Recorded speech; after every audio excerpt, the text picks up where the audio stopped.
할렐루야. 우리 옆에 분들에게 이렇게 한번 인사해 보실까요? 환영합니다. 사랑합니다. 축복합니다. 우리가 의지할 분은 오직 하나님이십니다. 우리의 기도에 신실하게 응답하신 우리 하나님을 기쁘게 찬양하겠습니다. 내가 늘 의지하는 예수 찬양하겠습니다.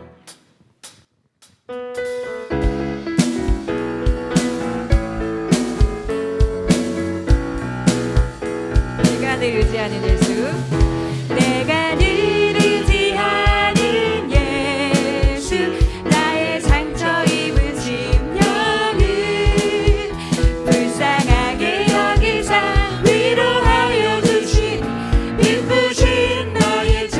내가 늘 의지하는 예수, 내가 늘 의지하는 예수, 나의 상처 입은 심령을 불쌍하게 여기사 위로하여 주신 기쁘신 나의 좋은 친구. 내가 의지하는 예수, 나의 사모하는 친구, 나의 기도 들으사 응답하여 주시니 기쁘신 나의 좋은 친구. 주의 손 의지하고 살 때 나를 해할 자가 없도다. 주님 나의 마음을 크게 위로하시니 기쁘신 나의 좋은 친구. 내가 의지하는 예수, 나의 사모하는 친구, 나의 기도 들으사 응답하여 주시니 기쁘신 나의 조. 내가 요단강 건너가서 내가 요단강 건너가며 마음이 두려워서 떨 때도 주가 인도하시니 어찌 두려워하랴. 기쁘신 나의 좋은 친구. 내가 의지하는 예수, 나의 사모하는 친구, 나의 기도 들으사 응답하여 주시니 기쁘신 나의 조. 이웃 천국에 올라가서 이웃 천국에 올라가서 모든 성도들과 다 함께 우리들을 구하신 주를 찬양하리라. 기쁘신 나의 좋은 친구. 내가 의지하는 예수, 나의 사모하는 친구, 나의 기도 들으사 응답하여 주시니 기쁘신 나의 내가 의지하는 예수, 내가 의지하는 예수, 나의 사모하는 친구, 나의 기도 들으사 응답하여 주시니 기쁘신 나의 좋은 친구. 주는 나를 기르시는 목자요, 나는 주님의 귀한 어린 양. 푸른 풀밭 맑은 쉼의 물가로 나를 늘 인도하여. 주는 나를 기르시는 목자요, 주는 나를 기르시는 목자요, 나는 주님의 귀한 어린 양. 푸른 풀밭 맑은 쉼의 물가로 나를 늘 인도하여 주신다.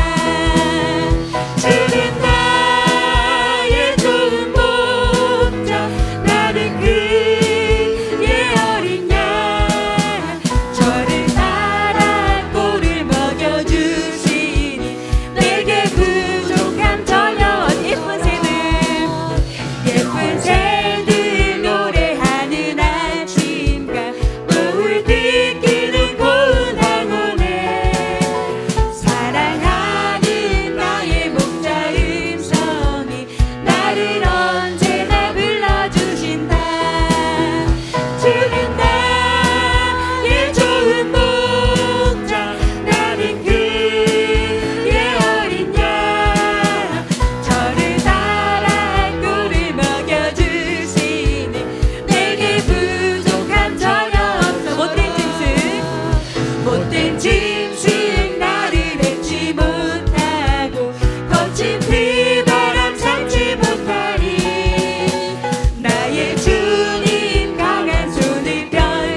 우리가 우리의 된 것은 하나님의 은혜입니다.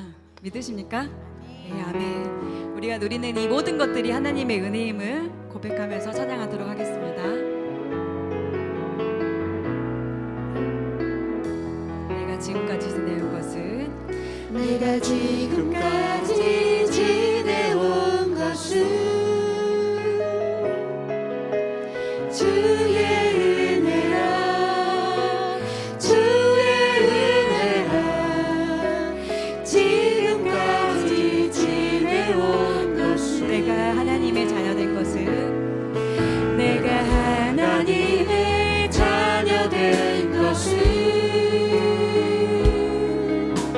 주의 은혜라 주의 은혜라 하나님의 자녀 된 것은 주의 은혜라 주의 은혜라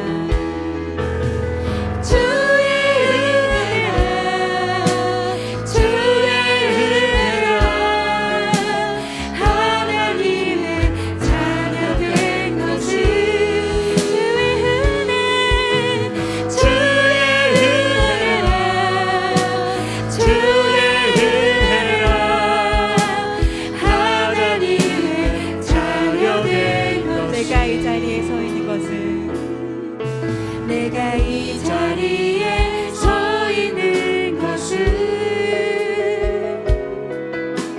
주의 은혜라 주의 은혜라 이 자리에 서 있는 것은 내가 이 자리에 서 있는 것은 내가 이 자리에 서 있는 것은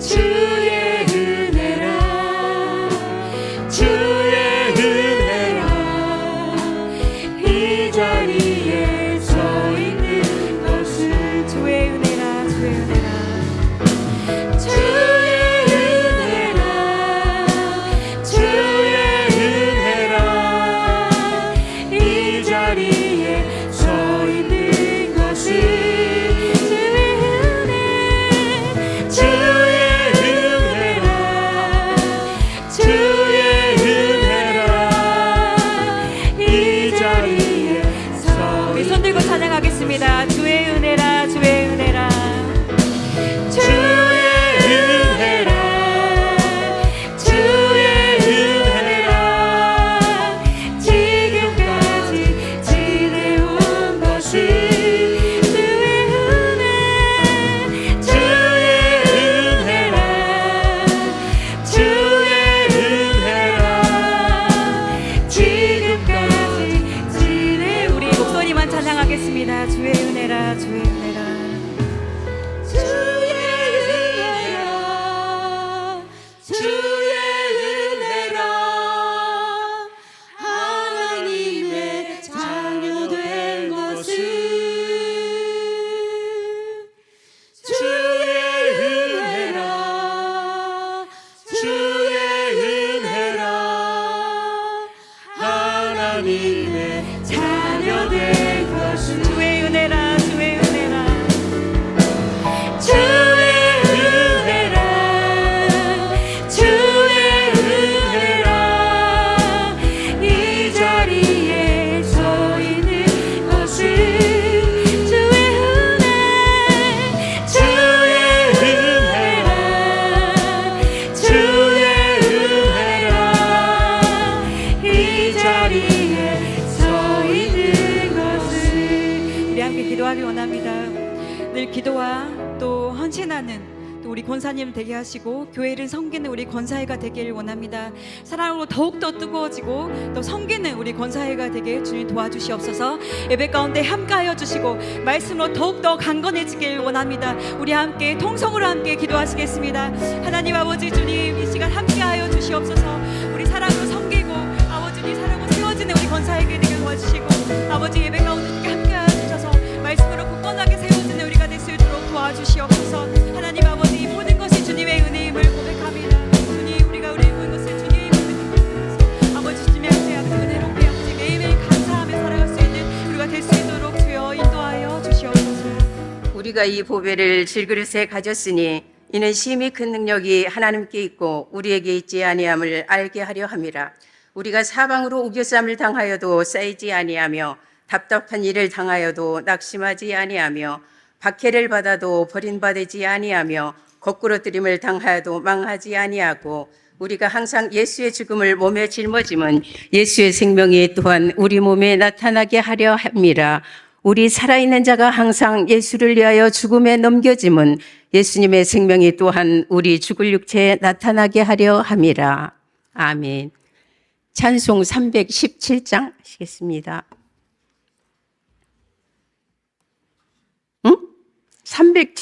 정정합니다. 370장입니다.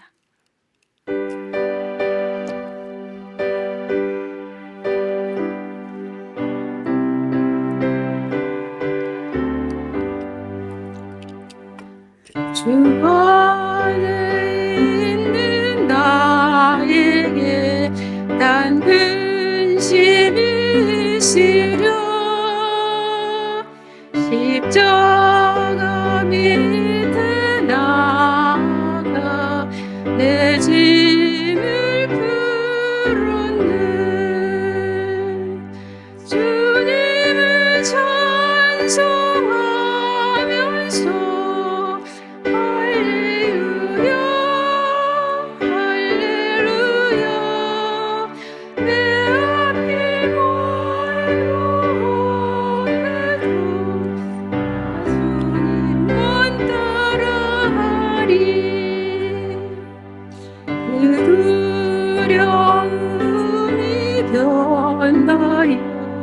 내 기도 되었고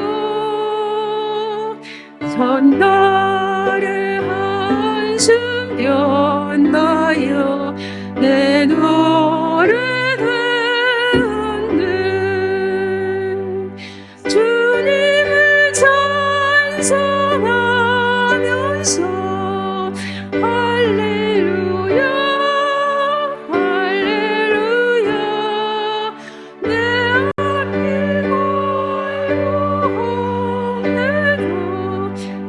주님만 따라가리. 주는 자비하소서 늘 함께 계시고 내 궁핍함을 아시고 늘 채워주시네. 주님을 찬송하면서 할렐루야 할렐루야 내 앞길 멀고 험해도 주님만 따라가리. 주만 맺은 언약은 영불변하시니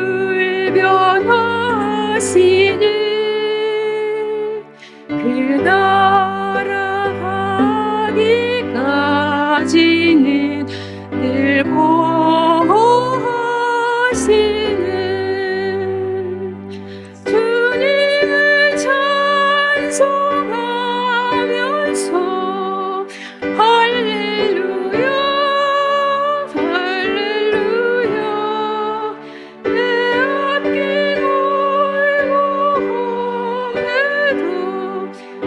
주님만 따라가리.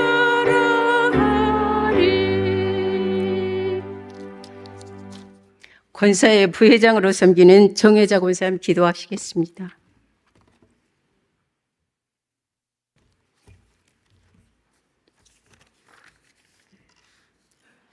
너희는 떨며 범죄치 말지어다. 자리에 누워 심중에 말하고 잠잠할지어다. 전능하신 하나님 아버지, 거룩하고 복된 주의 날 마음과 정성을 다해 주님께 예배드리게 하시고 이 시간 권사의 헌신 예배로 주님께 영광을 돌리게 하심에 진심으로 감사를 드립니다. 우리는 사나 죽으나 오직 주의 것입니다. 하나님은 죽은 자의 하나님이 아니시고 산 자의 하나님이라 말씀하셨습니다. 살아계신 하나님 아버지, 지금 우리나라를 불쌍히 여겨 주시옵소서. 우루 파업을 멈춰 주시며 정상적으로 타협이 이루어지게 하시옵소서. 국민들이 불안을 방관하지 마시고 주님께서 친히 간섭하시고 막아주시기를 간절히 기도합니다. 날이 갈수록 국민들의 한숨과 고통은 쌓여만 가고 있습니다. 성령님 우리나라를 불쌍히 여겨주시사 대통령과 이종자들에게 하나님의 선하시고 바른 마음을 허락해 주시옵소서. 전 세계와 우리나라를 모든 이경에서 건져주시며 하나님 모든 어둠의 영을 성령의 물로 묶어주시기를 간절히 기도드립니다. 필리핀 예쁜 교회를 축복하여 주시니 진심으로 감사를 드립니다. 이번에 새롭게 임명된 집사님들과 온 교우들이 한마음 돼서 어둡고 칙칙한 필리핀의 전역에 주님의 성령의 불이 임하게 하시사 전역을 다 주님이 아버지 살펴주시고 아버지 초대교회의 성령의 불이 임하였던 것처럼 필리핀에도 그런 큰 역사가 있게 하여 주시옵소서. 우리 교회를 축복하신 하나님 아버지, 우리 교회 목장 사역에 함께 하시며 목장을 통하여 구원받은 영혼들을 수없이 보내주시기를 간절히 기도합니다.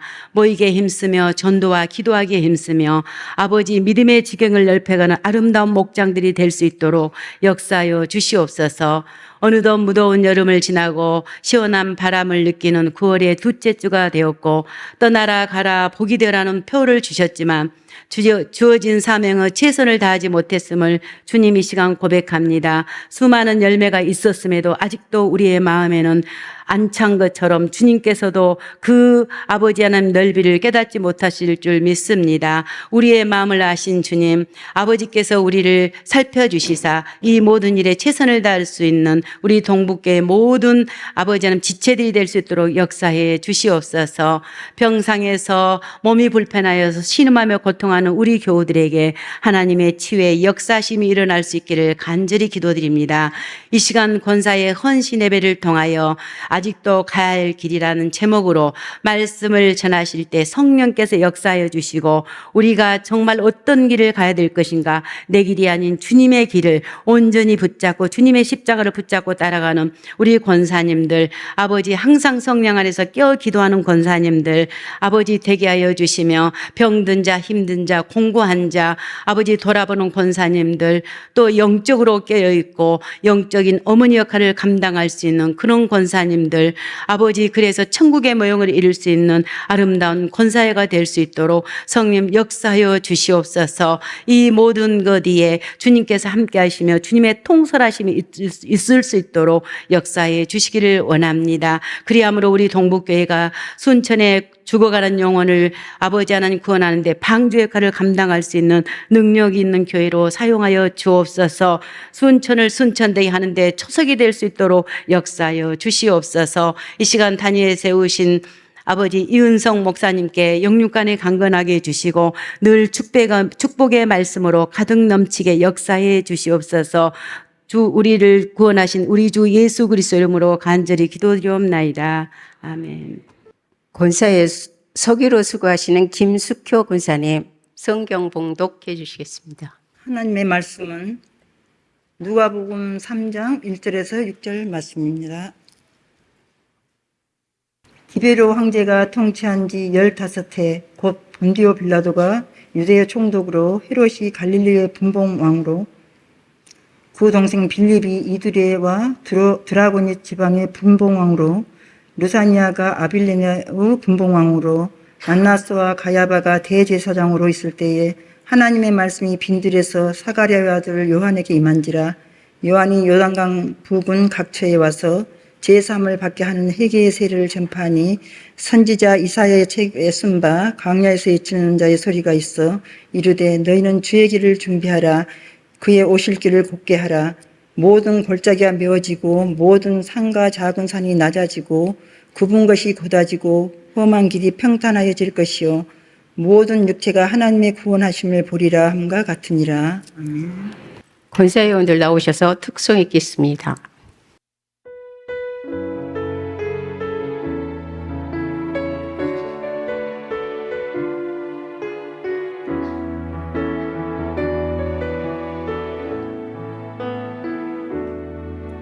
하나님의 부르심에 불안심이 없네.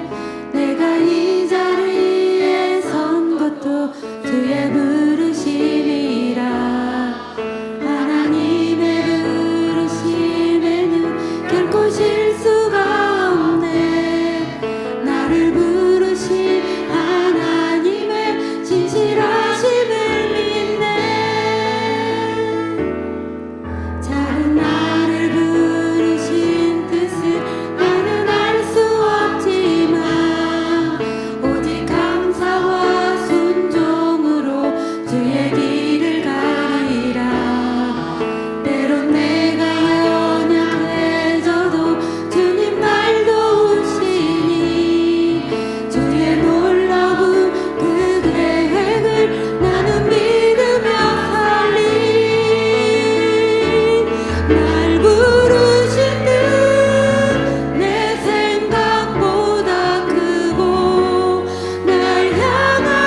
중앙교회를 섬기시고 계시는 이은성 목사님 나오셔서 아직도 가야 할 길이란 제목으로 말씀 전하해 주시겠습니다.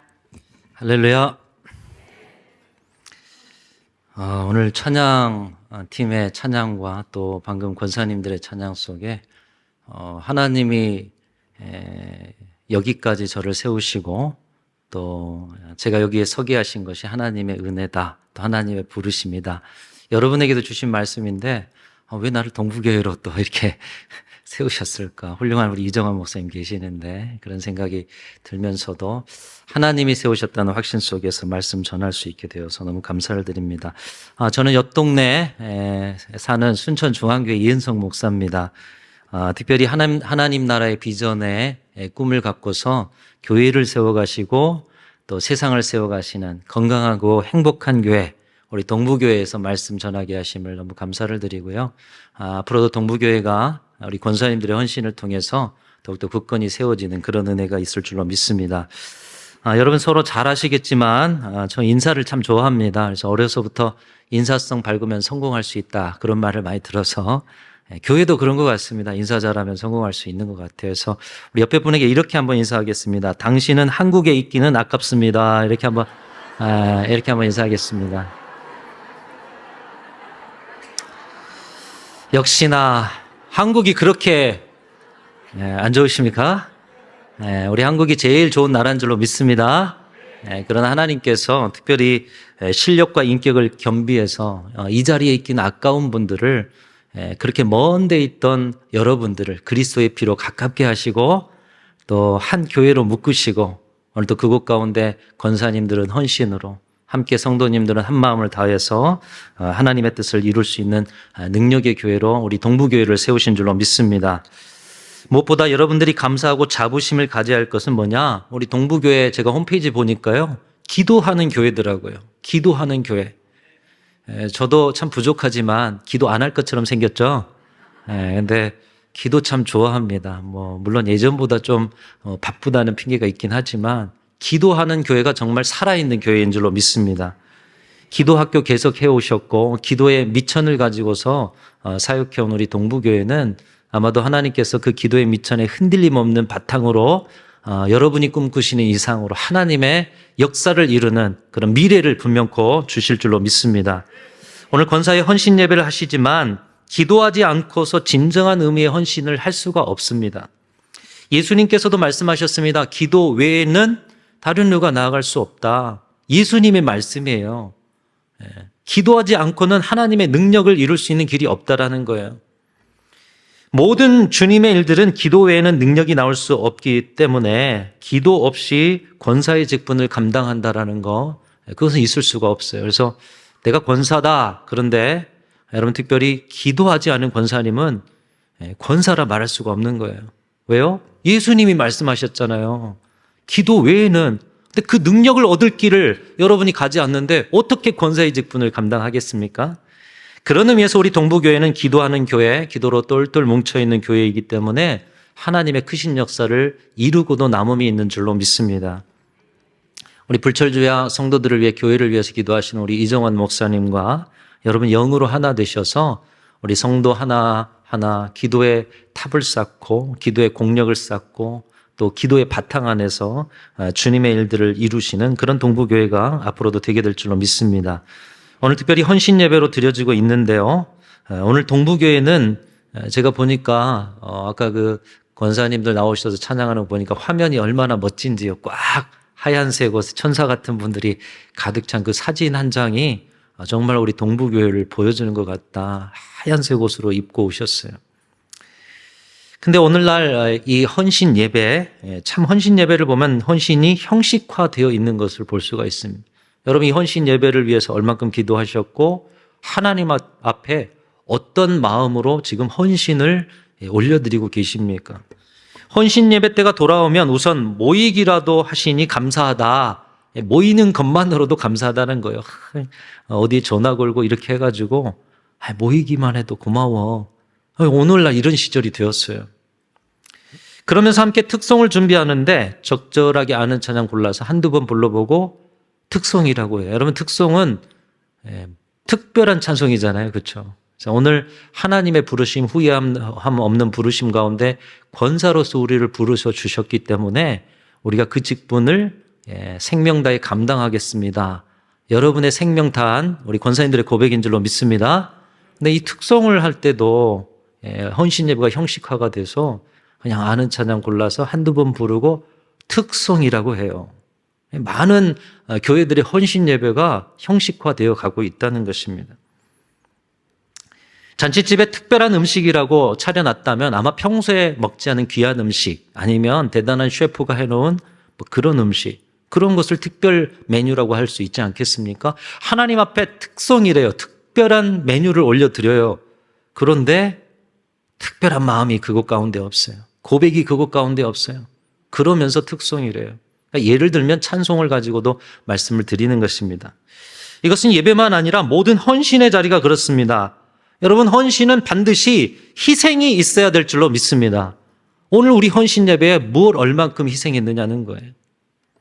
헌신에는 피 흘림이 있어야 헌신이라고 말할 수 있는 것입니다. 작년에 했던 그 일 올해도 또 하신다면 여러분 깊이 들여다보십시오. 작년에 우리가 전도 행사를 했기 때문에 올해도 또 전도 행사를 한다.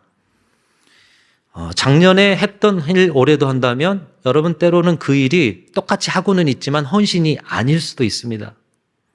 작년에는 처음 하면서 긴장도 했습니다. 기도도 했습니다. 또 정성을 다했어요. 처음이니 시간도 빼고 여러 가지 불편함도 겪었어요. 그리고 잘 되기를 바라는 마음으로 떨리는 마음으로 처음부터 끝까지 그 일에 임해서 진정한 헌신의 의미로 드려진 그런 시간들이었을 거예요. 그런데 올해는 똑같은 일을 합니다. 그리고 똑같은 시간과 힘을 들이시지만 작년만큼 긴장이 안 됩니다. 작년만큼 기도하지 않습니다. 작년만큼 정성을 다하지 않습니다. 그리고 작년 수준 정도의 헌신, 보여지는 것은 똑같은 것 같아요. 그런데 그 자리에 희생이 없어요. 피 흘림이 없어요. 근데 똑같은 일을 하나님 앞에 올려드린다고 해도 그것은 헌신이 아니라는 거예요. 헌신에는 희생이 있고 피 흘림이 있어야 한다는 거예요. 오늘의 헌신에는 오늘의 희생, 오늘의 헌신은 오늘의 피 흘림이 있을 때 진정한 헌신인 줄로 믿습니다.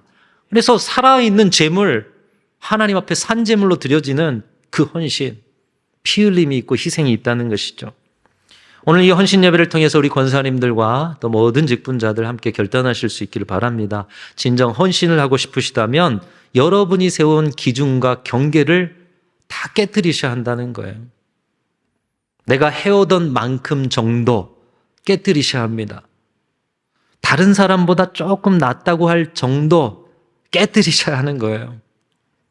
손해보지 않을 만큼 정도 깨뜨리셔야 한다는 거예요. 희생이 있고 손해가 있고 피 흘림이 있고 십자가가 있는 것, 그것이 바로 헌신인데 오늘 헌신 예배 드리는 저와 여러분들의 모든 마음에 주님이 받으실 만한 진정한 헌신이 있으시기를 주님의 이름으로 축원합니다. 오늘 그 모범이 되는 사람 중에 세례 요한이 본문에 등장하고 있습니다. 이 세례 요한은 예수님의 오실 길을 예비한 사람입니다. 그렇죠? 그의 헌신이 어떠했길래 예수님의 오실 길을, 그리고 그는 그런 생명과 모든 것을 다 드려 예수님의 오실 길을 예비할 수 있도록 어떤 길을 가게 되었는가. 당시에 오늘 1절만 봐도 여러 분봉왕 이름이 나오고요. 시대가 복잡했습니다. 로마의 압제하에 그 혼란스러운 시대. 그런 시대 속에서 하나님의 바른 뜻을 알리고 백성들을 위로할 종교 지도자들이 책임을 다하지 못하고 율법으로 백성들을 옥죄입니다. 그리고 자신들의 세력과 이익을 유지하는 데 혈안이 되어 있는데 그런 시대 가운데 회개하라 천국이 가까이 왔느니라. 이미 도끼가 나무 뿌리에 놓였으니 열매 맺지 아니하는 나무마다 찍혀 불에 던지리라. 강력한 회개의 말씀을 선포했던 사람이 세례 요한이었습니다. 여러분, 듣기 좋은 말은 아니죠. 헌신 예배 와가지고 이현성 목사가 회개하세요, 이 말만 하면 여러분 좋겠습니까? 근데 이런 강력한 말씀을 선포함에도 예루살렘과 유대와 또 요단강 부근에서 사람들이 몰려오는 거예요. 그 말씀에 자신의 생명이 있는 신앙을 다시 회복하고자 사람들이 빈들에 있는, 광야에 있는 세례 요한에게 몰려왔다는 것입니다. 그 인기가 얼마나 대단했던지 종교 지도자들이 사람을 보내요. 그래서 당신이 그렇게 말씀을 가지고 또 오늘의 시대에 회개를 선포하는데 혹시 구약에서 예언된 메시아입니까? 이렇게 묻기까지 하는 거예요. 얼마나 인기가 있고 사람이 몰려들었으면요. 그리고 정치적으로 당시 분봉왕이었던 헤롯이 이 정치적 위압감을 느꼈는지 견제를 하면서 나중에는 결국 이 세례요한을 죽이기까지 합니다.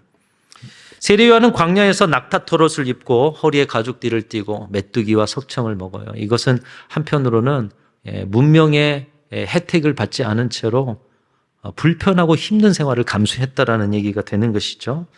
여러분, 왜 세례요한은 편안한 자리, 화려한 왕궁, 높임받는 성전 지도자의 자리가 아닌 아무도 없는 광야, 빈들에 나가서 이런 사역을 감당했을까요?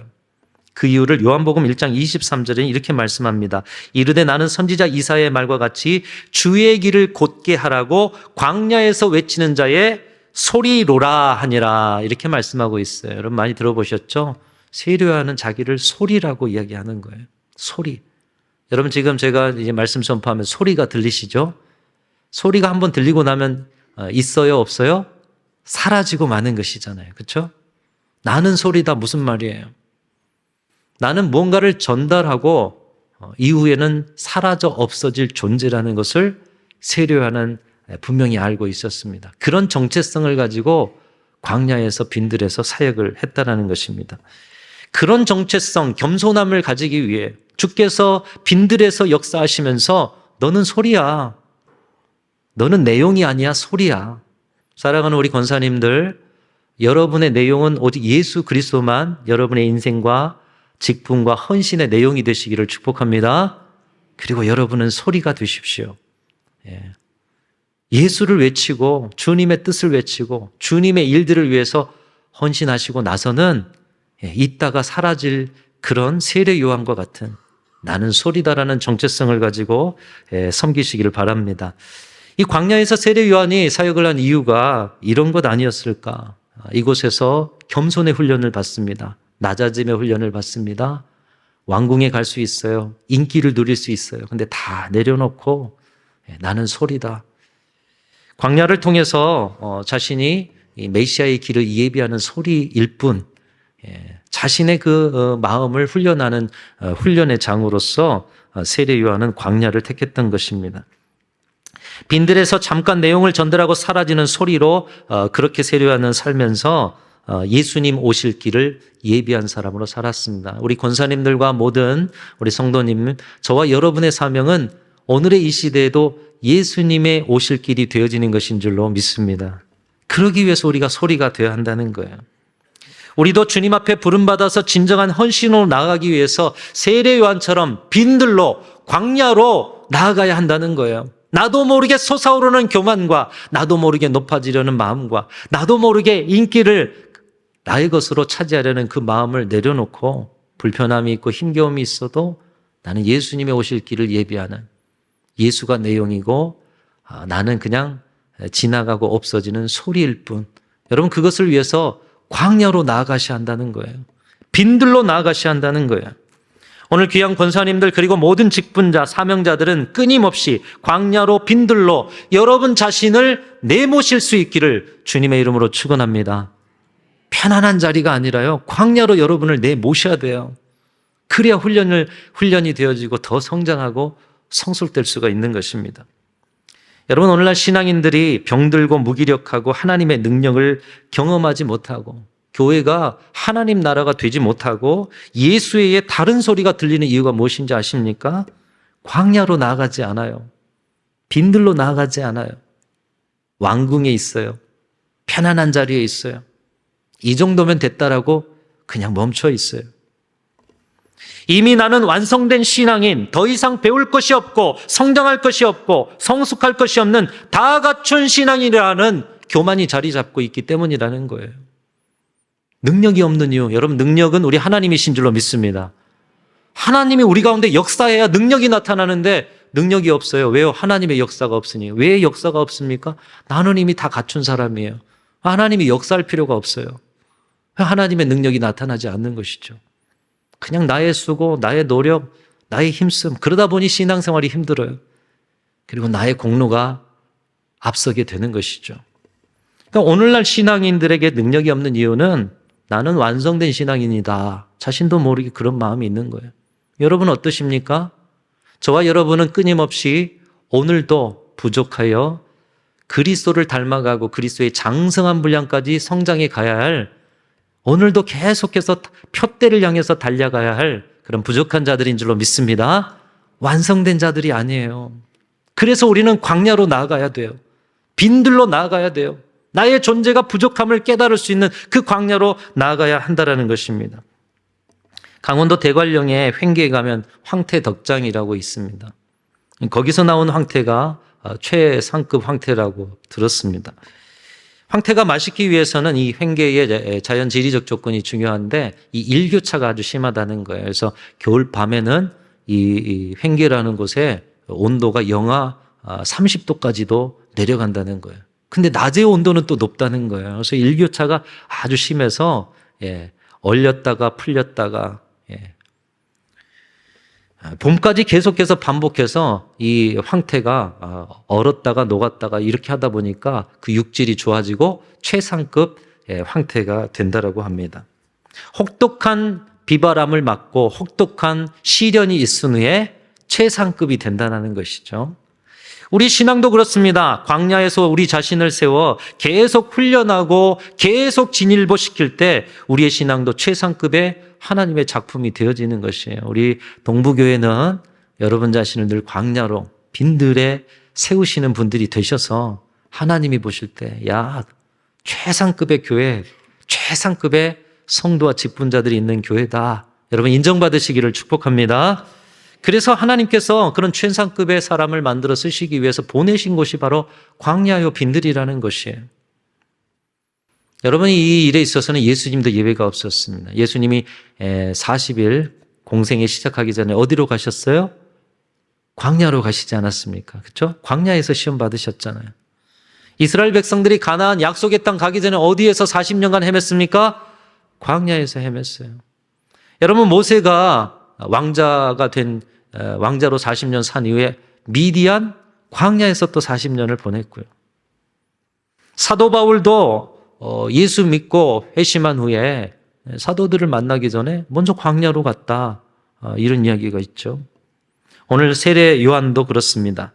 그리고 오늘 헌신 예배하는 저와 여러분에게도 말씀하시는 거예요. 편한 자리, 또 여러 가지 여러분이 만족한 자리, 여기까지야 여러분이 경계 설정한 자리가 아니라 여러분을 훈련시킬 수 있는 광야로, 빈들로 나아가라 말씀하고 있습니다. 이 광야와 빈들의 훈련을 받은 대표적인 사람, 오늘 세례 요한을 봤는데 또 이 세례 요한보다 더 견줄 수 있는 사람 하나를 꼽자면 모세라는 사람이 광야 훈련을 많이 받았어요. 왕자로서 40년을 산 후에 미디안 광야에서 40년을 살고요. 나중에 지도자가 되어서 또 이스라엘 백성들 데리고 40년의 또 광야길을 걷지 않습니까? 그래서 찰스 스윈돌이라는 목사님이 모세가 광야 훈련을 통해서 4가지 박사학위를 받았다고 합니다. 앞에 이야기는 다 잊어버리셔도 됩니다. 자, 지금부터 4가지만 기억하시면 돼요. 오늘 헌신 예배에 여러분의 그 헌신의 자리에서 끊임없이 최상급의 하나님 앞에 쓰임받는 자가 되기 위해서 이 4가지 훈련을 받기 위해 광야로 나아가야 되는데, 자, 4가지 한번 따라하겠습니다. 무명 박사, 시간 박사, 고독 박사, 불편 박사. 무슨 말인가 하나하나 설명을 해보고 싶습니다. 하나님께서 우리도 광야에 세워서 이 모세처럼 4가지 박사가 되게 하면 좋겠어요. 그래서 우리 동부교회 우리 권사님들, 우리 직분자들은 하나님 앞에 이 박사학위 받아서 살아가시는 그런 은혜가 있으시기를 축복합니다. 첫 번째로 모세의 학위는 무명 박사죠. 무명 박사. 무명의 훈련을 받았다는 거예요. 무명이 뭘까요? 이름이 없다는 거죠. 그렇죠? 무명 박사가 되었어요. 40년간 왕자로 살았을 때 그는 인기 최고의 사람이었을 거예요. 그렇죠? 유명해졌어요. 그래서 그가 지나가면 모르는 사람이 없었을 것입니다. 그런데 그가 누군가를 죽이고 미디안 광야로 도망쳐서 그 광야 생활을 하면서 점점 그의 이름이 잊혀져요. 누구도 그를 몰라봐요. 노숙의 삶을 시작하고 그의 친구가 된 것은 사막의 바람, 그리고 들짐승, 양떼 외에는 없어요. 아무도 곁에 없어요. 40년간 최고의 자리에 있었지만 광야에서는 그의 존재감이 없습니다. 그리고 그의 이름조차 사라져버리는 무명인이 되어버리는 것이죠. 그러나 모세는 광야의 무명의 훈련의 과정을 통과하고 그 과정 속에서 하나님이 누구이신가를 발견하고 자신이 누구인가를 발견하는 거예요. 아, 나는 저 광야의 티끌과 같은 존재이구나. 오늘 있다 하지만 내일은 없어질 존재이구나. 그런데 하나님은 내 40년 왕자 생활에도 함께 하셨고 이 광야에서도 하나님은 하나님이시구나. 그것을 깨닫고 자신은 무명하지만 하나님은 유명하신 분으로 섬깁니다. 그리고 자신은 티끌과 같고 먼지와 같은 존재이므로 자신을 낮추고 또 낮추는 법을 배우게 됩니다.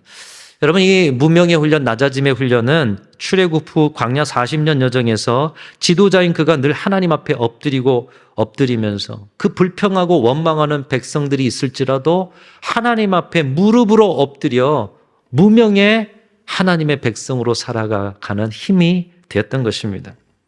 오늘 헌신을 다짐하시는 우리 모두에게 특별히 하나님께서 우리의 마음속에 주시는 이 무명의 훈련을 다 받으실 수 있기를 주님의 이름으로 축원합니다.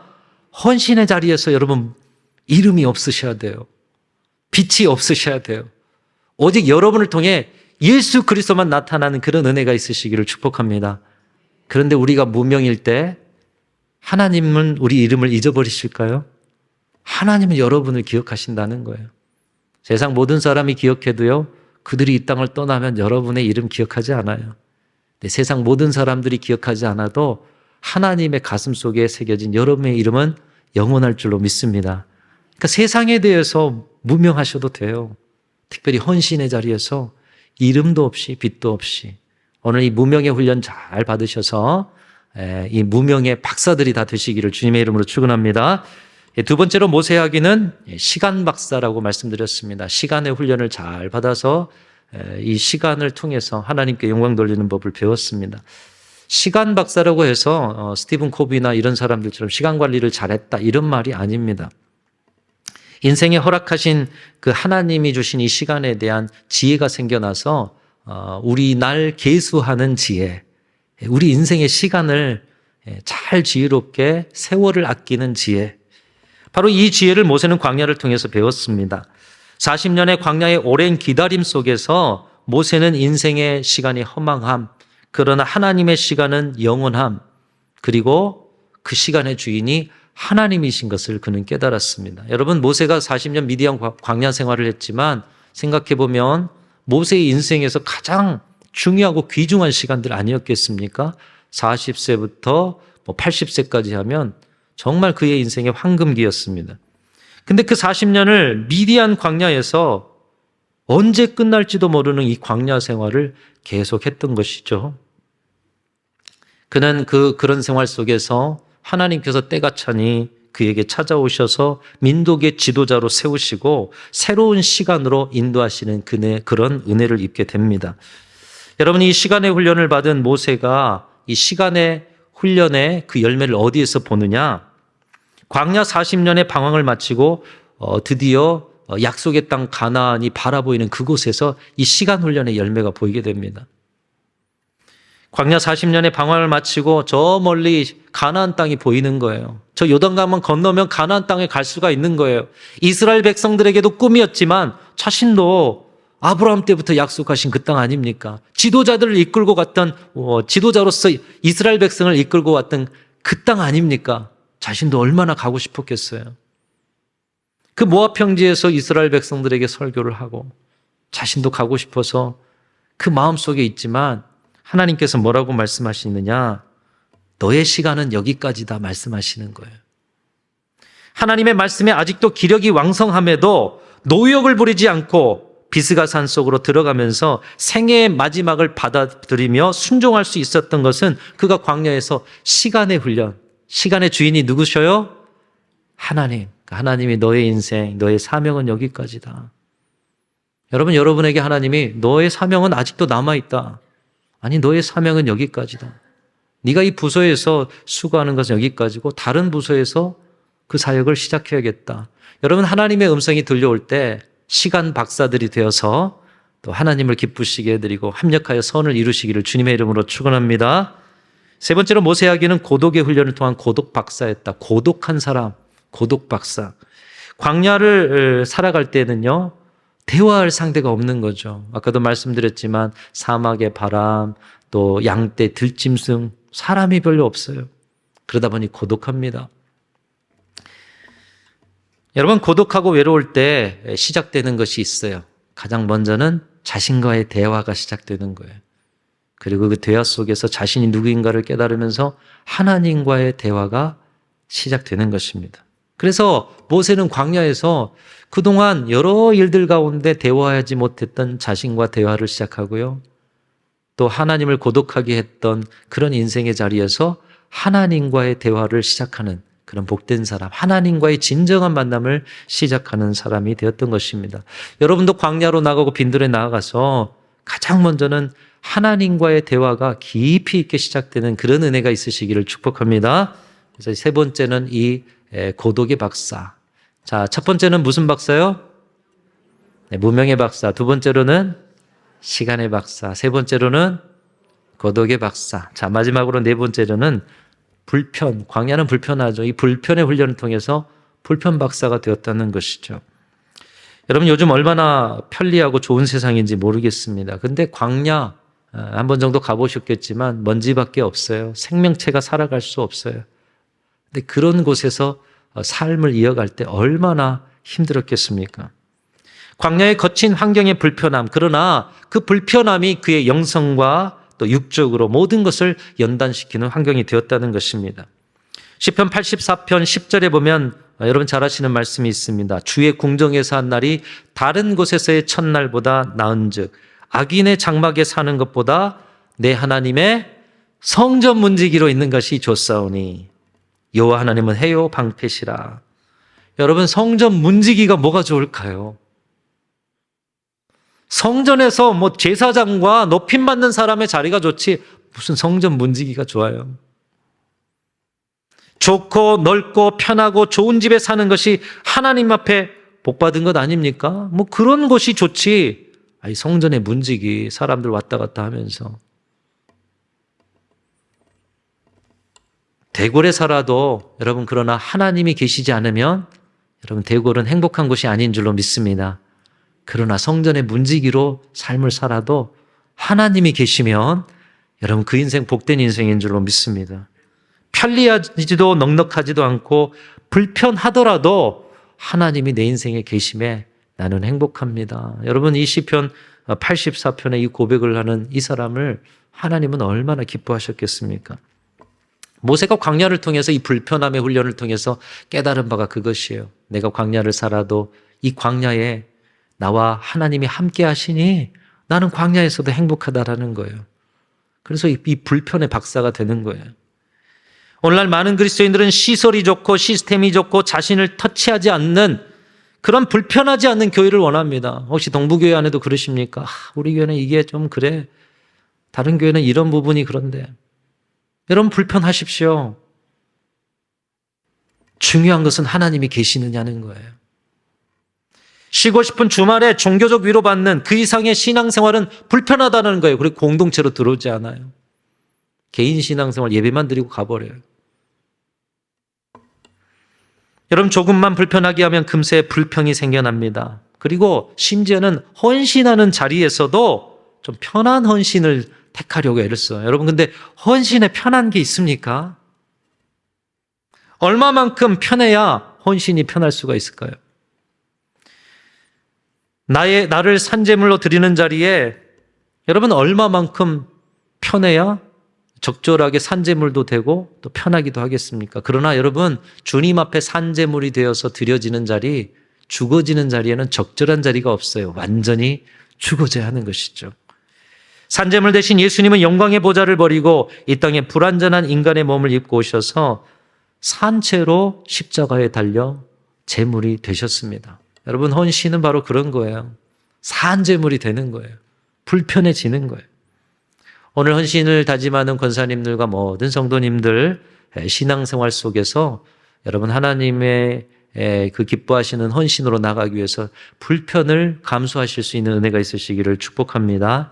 여러분, 이렇게 광야와 빈들은 모세의 삶을 180도 바꿔놨어요. 유명한 그 조급한 그를, 외롭지 않았던 그를, 애굽의 편의에 빠져 있었던 그를 완전히 바꿔놓음으로 하나님이 쓰시는 사람, 그래서 민족의 지도자까지 될 수 있는 위대한 사람으로 만드셨습니다. 오늘 본문의 세례 요한도 마찬가지죠. 제사장 가문에서 태어났어요. 유명한 사람이 될 수가 있었어요. 어려서부터 사람들의 주목을 왜 안 받았겠습니까? 고독할 필요가 없는 사람이었어요. 예루살렘에서 고위층의 자녀로 편한 삶을 살아갈 수가 있었습니다. 광야로 나아갈 필요가 없었어요. 근데 하나님이 빈들로 보내셨어요. 왜요? 이 빈들의 광야의 훈련이 필요했기 때문에. 그는 그 광야의 훈련을 통해서 나는 소리입니다. 나는 잠깐 있다 사라지고 내 뒤에 오실 그 예수 그리스도만이 높임을 받기를 원합니다. 이것이 세례 요한의 고백이었던 것 같습니다. 오늘 이 자리에 있는 저와 여러분, 앞으로 남은 시간과 인생과 또 사명의 길에 있어서 끊임없이 광야로 빈들로 나아가실 수 있기를 주님의 이름으로 축원합니다. 여러분의 광야와 빈들이 어디입니까? 바로 여러분의 생애를 주 앞에 바치라고 세워주신 부르심의 자리인 줄로 믿습니다. 바로 그 광야로 나아가십시오. 그리고 그 광야에서 무명으로 사십시오. 그리고 시간의 기다림 속에서 하나님의 응답을 누리시는 우리 귀한 헌신자들이 되시기를 축복합니다. 또 고독한 가운데서 하나님을 만나시고요. 불편한 속에서 우리 하나님의 은혜를 깨달으시고, 그래서 여러분의 헌신의 자리가 광야가 되어서 오늘 세례 요한처럼 또 모세처럼 위대한 믿음의 선진들처럼 귀하게 쓰임받는 우리 모든 권사님들과 우리 동부교회 모든 성도들이 다 되시기를 주님의 이름으로 축원합니다. 부족한 나를 불러주신 주님, 오늘 이 자리에 세워주신 주님, 부르심 가운데 나같이 부족한 자가 하나님의 비밀을 맡아서 감당할 수 있다는 자체가 은혜인데, 그 비밀을 맡아서 광야로 나아가서 하나님이 기뻐하시는 아름다운 세상 만드는 일에 우리 권사님들 먼저 쓰임 받으시고, 또 우리 모든 성도들 또 그 일에 힘차게 연합하여 아름다운 동부교회 세워가시는 우리 귀한 동부교회 성도님들 다 되시기를 주님의 이름으로 축원합니다. 하나님 아버지 감사합니다. 헌신 예배로 헌신을 다집니다. 우리는 이미 완성된 사람들처럼, 이제 더 이상 배울 것이 없는 사람들처럼 살아갈 때가 많았습니다. 용서하여 주시옵소서. 그리스도의 장성한 분량이 충만한 데까지 나가기 위해 우리의 호흡, 마지막 호흡을 걷어가시는 자리까지 계속 성장 성숙할 수 있는 저희 모두가 되게 하여 주옵소서. 그러기 위해서 오늘 광야로 빈들로 나가기를 결단합니다. 먼저는 우리 권사님들이 그 삶을 살아낼 때에 동부교회가 빛나게 될 줄로 믿습니다. 모든 성도들도 함께 결단하오니 이 결단 받으시며 앞으로도 지금까지 해왔던 것처럼 광야와 빈들에 서서 나는 소리요 오직 예수 그리스도만 우리의 사명의 내용입니다 고백하며 예수로 충만한 동부교회 되게 하여 주시옵소서. 우리 구주 예수 그리스도의 이름으로 간절히 기도하옵나이다. 아멘. 찬송 317장입니다.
전한 이 생을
예, 이웃에 계신 목사님 오셔가지고 말씀 전해주셔서 감사하고, 우리 사모님 뒤에 오셨는데 잠깐 일어나시면 우리 박수 한번 하겠습니다. 목사님도 감사합니다. 예, 뒤에 사모님 계십니다.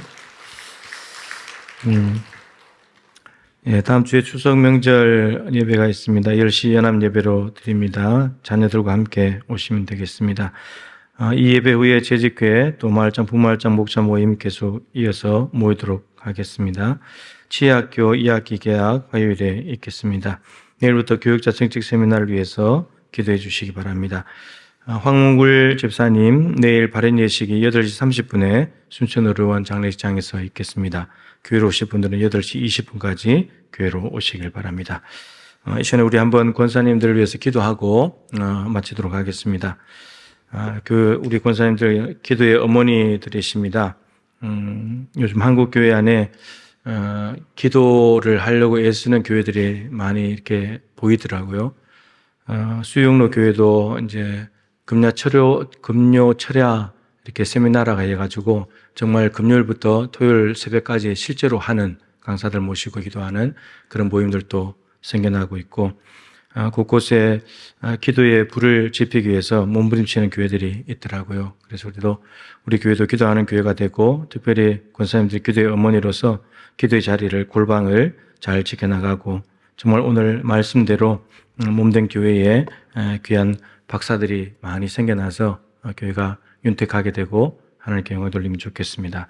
임원들을 위해서도 기도해 주시고, 또 남아있는 모든 사역들을 위해서도 기도해 주시면 좋겠습니다. 우리 같이 한번 통성으로 잠깐 기도하고 제가 마무리 기도하겠습니다. 하나님 아버지, 우리 권사의 헌신 예배로 오늘 영광 돌리게 하심을 감사드립니다. 주님의 몸된 교회 안에 귀한 권사님들을 세우시고 또 권사의 모임을 만들어 주시고, 하나님 이런저런 일에 교회에 참으로 손대지 않는 일들이 없습니다. 많은 일들을 손을 대며 헌신하고 수고하고 있사오니 하나님 기도로 이 모든 일들을 감당케 하시고 하고 난 뒤에는 예수의 흔적이 남을 수 있도록 도와주시옵소서. 기도의 어머니들이십니다. 하나님 기도하는 일에 열심을 낼 수 있도록 도와주십시오. 골방을 포기하지 않도록 도와주십시오. 먼지가 않도록 기도의 자리를 내버려 두지 않도록 도와주십시오. 우선순위에서 절대로 뺏기지 않는 자리가 되게 하여 주시옵소서. 모이게 힘쓰게 하시고 모이면 기도하게 하시고, 정말 모든 성도들, 교회의 여러 가지 모든 일들을 끌어안는 넓은 가슴을 가진 권사님들 되게 하여 주옵시고, 참으로 그 넓은 가슴으로 끌어안는 모든 기도 제목들이 정말 성령의 충만한 역사 가운데 아름답게 응답되고 능력이 나타나고 열매가 맺히는 그런 사역들이 펼쳐질 수 있도록 도와주시기를 간절히 기도합니다. 하나님 아버지, 오늘 귀한 말씀처럼 정말 하나님 앞에 광야로 나아가서 광야에서 담금질하고, 정말 하나님의 말씀이 왕궁이나 기득권자들에게 임한 것이 아니라 빈들에 임했다는 것을 기억하면서 빈들에 가야 하나님을 만날 수 있고 말씀을 영접할 수 있고, 말씀을 받았을 때 정말 광야에 있지만 또 사람들이 많이 모이지 않는 곳이지만 요단강에서 외칠 때 사람들은 나왔습니다. 하나님 아버지, 그렇게 섬기고 소리로 낮아지는 우리 귀한 권사님들 되게 도와주시며 임원들에게 하나님 특별한 은혜와 리더십과 지혜와 명철을 더하여 주셔서 이끌어가기 부정함도록 도와주십시고, 남아있는 이번 2024년도에도 남아있는 모든 사역들이 주 앞에 영광되게 하시며, 하나님 가정에서도 정말 모자라지 않는 귀한 어머니 아내의 역할을 감당할 수 있도록 하나님 도와주십시고, 또한 교회에서도 팔방미인으로 섬길 수 있도록 도와주십시고, 권사회에 주신 하나님의 고유한 사명을 잘 감당해낼 수 있도록 능력으로 역사하여 주시옵소서. 하나님 아버지, 하반기를 시작하는 시점에 우리 권사님들이 헌신 예배를 하나님 앞에 다시금 헌신을 다짐하며 예배하오니 홀로 영광 받아 주시옵소서. 광야로 나아가서 그 광야에는 말씀이 있는 곳이고 하나님의 임재가 있는 곳입니다. 사람들이 많이 모여 있는 곳에 인기와 명예와 힘과 권력이 있고 부가 있는 곳에 하나님의 말씀이 임한 것이 아니라 광야에 임했습니다. 말씀을 받은 세례 요한은 요단강에서 말씀을 선포하며 전했을 때 많은 사람들이 몰려왔습니다. 왕궁에 있는 사람들도 말씀을 쫓아서 나왔습니다. 주님, 정말 빈들과 같은 곳에서 골방에서 하나님을 독대하는 권사님들 되게 하시고, 말씀을 받는 권사님들 되게 하시고, 그 말씀을 소리내어 외쳤을 때 많은 영혼들을 살리고 예수님께로 인도하는 귀한 권사님들 되게 하여 주옵소서. 기도의 어머니들이십니다. 교회 성도들 한 명 한 명을 끌어안게 하시고 교회 전체를 끌어안게 하시고 교회 모든 사업들을 끌어안는 넓은 가슴이 되게 하여 주옵시고, 사무엘을 잉태했던 한나의 태와 같은 그런 영적인 넓은 태가 되게 하여 주셔서 그 기도를 통하여 선한 영향들이 구석구석에 나타나게 하여 주옵시며 예수의 흔적이 남게 하여 주시옵소서. 우리 연성 목사님을 기억해 주시고 사모님 또 서울에서 오셔서 많이 외롭고 힘드실 텐데 벌써 4년째 사역을 하고 있습니다. 하나님의 보내신 뜻과 사명을 이루어 주시고 중앙교회에 좋은 소식이 들려질 수 있도록 역사하여 주시옵소서. 지금은 주 예수 그리스도의 크신 은혜와 우리 하나님 아버지의 측량할 수 없는 사랑하심과 보혜사 성령님의 교통하시며 충만하심이 세례 요한처럼 주님 오실 길을 예비하게 하여 지금도 걸어가야 될 길을 광야에서 묵묵히 걸어가 참 내용이신 예수 그리스도를 제대로 보여주셔야 될 우리 권사님들과 사랑하는 모든 교우들과 교회가 준비하고 진행하는 모든 계획 계획마다 항상 함께하여 주시기를 간절히 축원하옵나이다. 아멘.